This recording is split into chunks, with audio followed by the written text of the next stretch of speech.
موبايل نزل من 6 سنين ولسه بيتباع لحد دلوقتي، تفتكر هيكون مناسب 2025؟ خلينا نشوف. السلام عليكم ورحمة الله وبركاته. معكم عمر مدكور من قناة مدكور تك.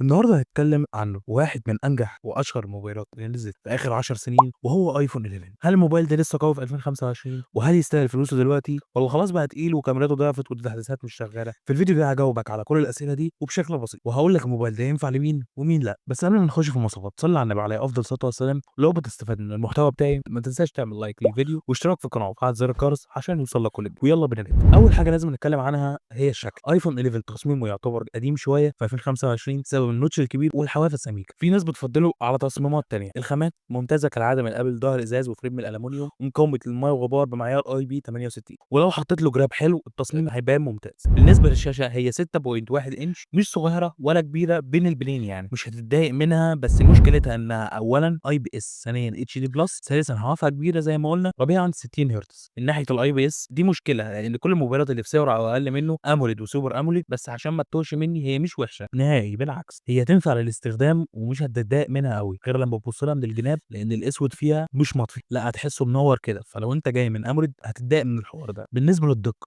مهما كان انت جاي من موبايل ايه فهو اكيد كان فول اتش دي بلس، على عكس الايفون 11 هو اتش دي بلس برضه هتتضايق من النقطه دي. بالنسبه للريفرش ريت هو هنا 60، لو انت جاي من 60 عادي، لكن لو جاي من اعلى هتتضايق برضه، بس انا مش شايفها عيب قوي لان الايفون 16 العادي 60 ده مش هيبقى 60، فما تعتبرش عيب قوي. نيجي بقى للمعالج اي 13 بايونيك، وده وقت ما نزل كان سابق عصره، وفي 2025 المعالج ده لسه بيقدم بشكل ممتاز في المهام اليوميه والالعاب. يعني لو انت بتستخدم يوتيوب، تيك توك، انستجرام او حتى بابجي وكول اوف ديوتي، الاداء هنا هيفضل ثابت، ده بشهاده ناس لسه معاهم الموبايل وبيقولوا ان الاداء مش بيهنج ولا بيقول حتى بعد تحديث الاي او اس 26. بابجي هنا تشتغل معاك 60 فريم مرتاح وهتتبسط وانت بتلعب بالجهاز ده، لانه يعتبر من الاجهزه التوب في بابجي ومع ناس كتير بتلعب اللعبه. بس مشكلته انه بيسخن وبيسخن بغباء، ولازم مروحه او تكييف او مبرد ليه على الاقل، خصوصا ان احنا في الصيف. نيجي بقى للبطاريه. البطاريه هنا 3110 ملي امبير ودي كانت ممتازه وقتها، بس في 2025 الموضوع بيعتمد على حاله البطاريه، لو لسه جديده او متغيره في مركز كويس هتكمل معاك اليوم بدون مشاكل. يعني ضروري تبص على حاله البطاريه قبل ما تشتري مستعمل. ونصيحه ما تشتريش موبايل اقل من 85%.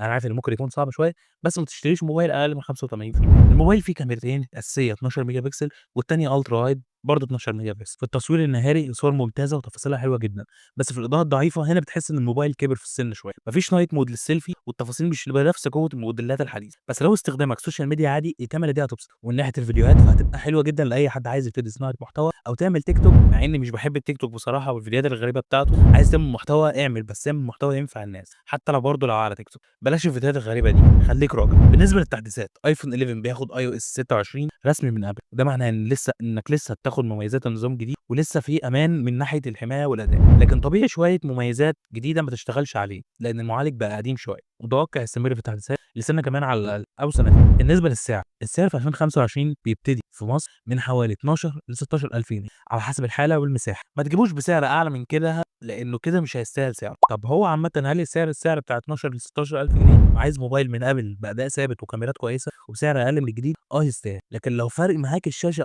او البطاريه او دعم 5G ممكن بقى تشوف حاجه اندرويد محترمه تقدم لك كاميرات وشاشه احسن واداء مقارب او زيه. ممكن تروح للسامسونج اي 36 او تزود شويه وتروح للايفون 13. بالمناسبه انا عامل فيديو للايفون 13 ممكن تشوفه من الاي 11. باختصار شديد ايفون 11 في 2025 لسه صامد ولسه بيدي اداء ممتاز، بس لازم تشتريه وانت فاهم ايه نقاط قوته وضعفه. الموبايل ده مناسب لمين؟ مناسب للي عايز يدخل عالم ابل بس بميزانيه محدوده، ومناسب للناس اللي عايزه تبدا صناعه محتوى باقل تكاليف، ومش مناسب لا للي بيحبوا الشاشات الجديده او بيحبوا الالعاب التقيله لفترات طويله عشان البطاريه هنا صغيره، او الناس اللي عايزه كاميرا تليفوتو مثلا التصوير البورتريه، لان هنا اخرك 1 اكس في البورتريه. قول لي في الكومنتات هل جربت ايفون 11 قبل كده او بتفكر تشتريه في 2025؟ حابب اسمع رايكم كلكم. ما تنساش تصلي على النبي عليه افضل الصلاه والسلام، تحط لايك واشتراك للقناه وتفعل زر الجرس عشان يوصل لك كل جديد. انا عمر مدكور من قناه مدكور تك، اشوفك الحلقه الجايه، سلام.